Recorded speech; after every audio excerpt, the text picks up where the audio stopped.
frustration from you last night. What are the emotions like after tonight's game? A lot better effort. Still wasn't where we should be, but I liked our effort.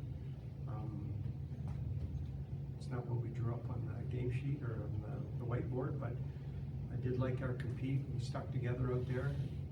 You know, it's a good hockey team, we know that. We spotted them a few goals, and we don't have enough firepower up front to spot teams a few goals.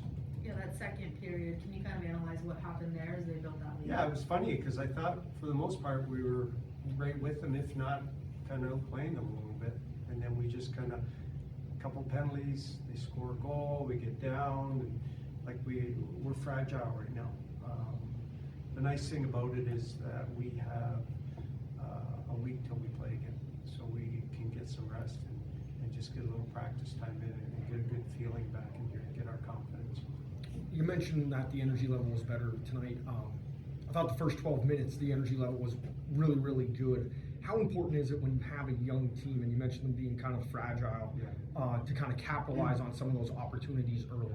Well, that's, you know, the thing we always tell them, that you may have 2 golden opportunities a game to score a goal if you're an offensive guy.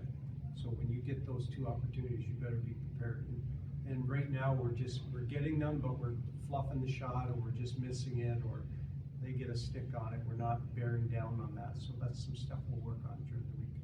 There's been injuries, there's been call-ups, a young team, you've changed lines, pulled every string you can. Like, what is it for you guys on the staff, and how do you go about, you know, pulling the right levers and strings at the same time to try and find that combination? That's the, if I could do that consistently good, probably would be in a different league or making a lot more money. I'd have the secret, but it's not easy. You know, we're banged up, but I'm not using that as an excuse. Whoever's in the lineup needs to do a good job, and the guys that are called up get an opportunity to show what they have. And for the most part, we've been pretty good with that. It's just right now, I think we're young, we're banged up, we're tired. It's been a grind since the Christmas break, and you know, like I said, this week coming up is a good chance for us to kind of take a deep breath, look at some video, and get some good practice time.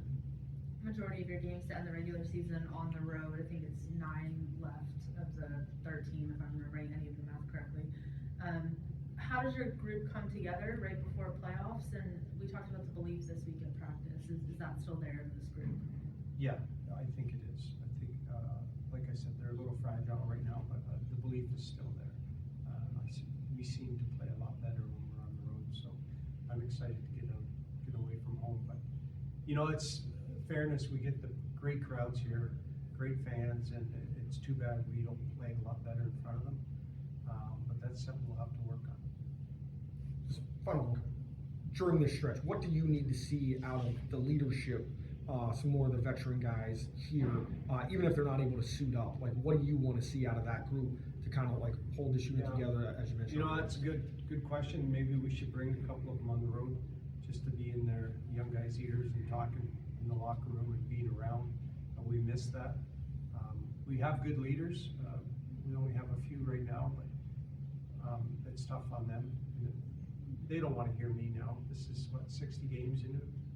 The old man, they blocked me out probably a couple weeks ago, but we just need them to kind of lead the way the right way, and hopefully those guys get on their backs and follow them. Coach. Thanks, guys.